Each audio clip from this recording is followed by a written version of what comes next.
सो इस साल चंद्रयान 3 भी लॉन्च हो ही गया और जिस घड़ी का हमें इंतजार था वो आके चली गई एग्जैक्ट 14 फरवरी 2:35 पे। हाँ, ये वीडियो थोड़ी लेट है। सो चंद्रयान 3 चंद्रयान 2 के लॉन्च होने के 4 साल बाद लॉन्च हुआ है, तो फिर कुछ ना कुछ तो इम्प्रूवमेंट हुई ही होगी। जरूर भाई, इतना टाइम लगा तो हुई ही होगी, क्योंकि चंद्रयान 2 की क्रैश लैंडिंग इसरो के लिए एकदम फुल फेलियर तो नहीं थी और एकदम फुल सक्सेस भी नहीं थी। तो आज की वीडियो में आपको देखने को मिलने वाला है चंद्रयान 2 वर्सेस चंद्रयान 3 का कंपैरिजन, तो फिर बने रहिएगा एंड तक। तो फिर लेट्स गो। सो चंद्रयान 2 और चंद्रयान 3 का जो स्पेस क्राफ्ट का आर्किटेक्चर है वो ऑलमोस्ट सेम ही है, बट जो मेजर डिफरेंस है वो इनके रॉकेट कैरियर में, क्योंकि इस बार चंद्रयान 3 को कैरी कर रहा है GSLV Mark 3, जिसमें पिछली बार वाले रॉकेट कैरियर से बहुत ज्यादा पावर है। और पिछली बार चंद्रयान 2 में हमें देखने को मिले थे लैंडर, रोवर, ऑर्बिटर, बट इस बार हमें चंद्रयान 3 में सिर्फ लैंडर और रोवर देखने को मिलने वाले हैं, क्योंकि चंद्रयान 2 का जो ऑर्बिटर है वो अभी भी स्पेस में है और फुल फंक्शनेबल है, तो उसको चंद्रयान 3 यूज करेगा for communication purposes, mapping purposes. मतलब सही है, इस रॉकेट के अंदर जगह भी बच गई, पैसा भी बच गया और वेट भी कम हो गया। भाई इतनी तगड़ी चीजें कर रहा है इसरो। और इस बार चंद्रयान 3 के लैंडर में और भी ज्यादा इंप्रूव्ड लेग्स और भी ज्यादा स्ट्रॉन्ग लेग्स हमें देखने को मिलने वाला है, क्योंकि एट एनी कंडीशन लैंडिंग करने में स्पीड बढ़ती है या फिर घटती है तो इसके पैर इस चीज को संभाल लेंगे, ऐसा इसरो के चीफ का कहना है। बाकी तो जब लैंडिंग होगी तब देखा जाएगा। और इस बार चंद्रयान 3 के लैंडर में और भी ज्यादा एक्स्ट्रा फ्यूल डाला गया है, जिससे इसकी ट्रैवलिंग कैपेबिलिटी बढ़ जाए और तगड़े तरीके से घूम पाए, और शायद ये अपने पोजीशन पर अपने फिक्स्ड टाइम से पहले ही पहुंच जाए। और साथ में इसमें फ्यूल तो एक्स्ट्रा है ही, साथ में और भी एक्स्ट्रा सोलर पैनल्स लगे हैं, जिससे of course extra energy generate होगी। और चंद्रयान 3 का जो स्पेस क्राफ्ट है उसकी फ्लाइंग एबिलिटी, मतलब ये उड़ता कैसे है, उसको चेक करने के लिए हेलीकॉप्टर्स यूज किए गए हैं। और इसकी लैंडिंग कैपेबिलिटी, मतलब ये लैंडिंग सही से करता है कि नहीं करता है, उसको चेक करने के लिए क्रेन्स यूज किए गए हैं। मतलब देख रहे हो बिहाइंड द सीन्स इसरो ने कितना तगड़ा होमवर्क किया है, हैट्स ऑफ। और इसरो ने इस बार भी चंद्रयान 2 की तरह चंद्रयान 3 में भी फेलियर बेस्ड स्पेस का डिजाइन अडॉप्ट किया है। और इसका मतलब ये है कि ये कैसे ना कैसे मून पर लैंड करने की कोशिश करेगा, चाहे कंडीशन कितनी ही बुरी क्यों ना। मतलब देसी भाषा में कहें तो ये एक तरह की ढीठ टेक्नोलॉजी है, जिसको चंद्रयान 3 के अंदर भी ऐड किया गया है, बट पिछली बार भी ये फेलियर डिजाइन एक बार फेल हो चुका है, तो कुछ कह नहीं सकते। और चंद्रयान 2 के स्पेसक्राफ्ट का टोटल वेट अप्रॉक्स 3800 kgs है, और चंद्रयान 3 के स्पेसक्राफ्ट का टोटल वेट अप्रॉक्स 3900 kgs है। मतलब वेट में बढ़ोतरी हुई है। और आपको ये तो पता ही होगा कि ये चंद्रयान 3 चंद्रयान 2 के एयरक्राफ्ट वापस धरती पर तो नहीं आने वाले, बट ये स्पेस में और कितने टाइम तक टिकेंगे, मतलब इनकी लाइफ ड्यूरेबिलिटी कितनी है स्पेस के अंदर। तो अकॉर्डिंग टू रिपोर्ट्स चंद्रयान 2 को कुछ इस तरह से डिजाइन किया गया था, बनाया गया था कि ये स्पेस में 6 से 7 साल फंक्शनेबल रहेगा, और चंद्रयान 3 को कुछ इस तरह से डिजाइन किया गया था कि वो सिर्फ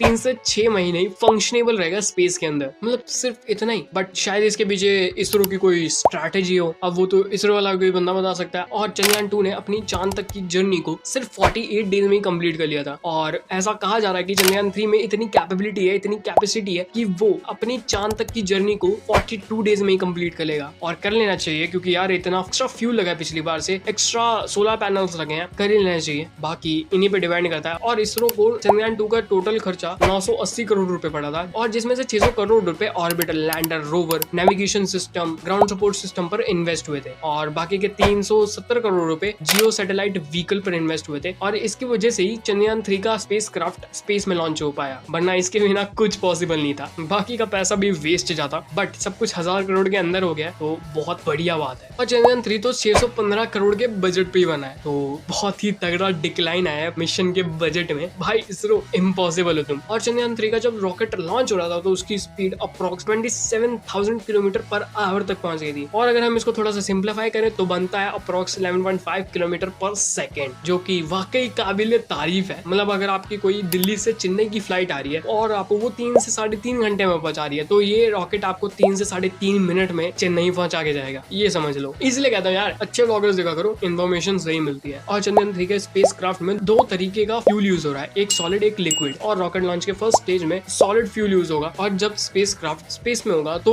इसका लिक्विड फ्यूल यूज होगा। और चंद्रयान 3 मिशन में जो रॉकेट कैरियर यूज हो रहा है उसके अंदर 27,000 kg फ्यूल को स्टोर करने की कैपेसिटी है। मतलब समझ सकते हो कितना सारा फ्यूल है। मतलब अगर मैं इसको मार्केट में बेचने जाऊँ ना, तो कम से कम मेरे को अंबानी के बगल वाली सीट तो मिल ही जाएगी। बट आपको क्या लगता है कि चंद्रयान 1 आ गया, चंद्रयान 2 आ गया, चंद्रयान 3 आ गया, क्या चंद्रयान 4 चंद्रयान 5 भी आएगा? नीचे कमेंट सेक्शन में जरूर बता के जाना, अभी बहुत टाइम है। बाकी मिलता है आपको नेक्स्ट वीडियो में, बाय।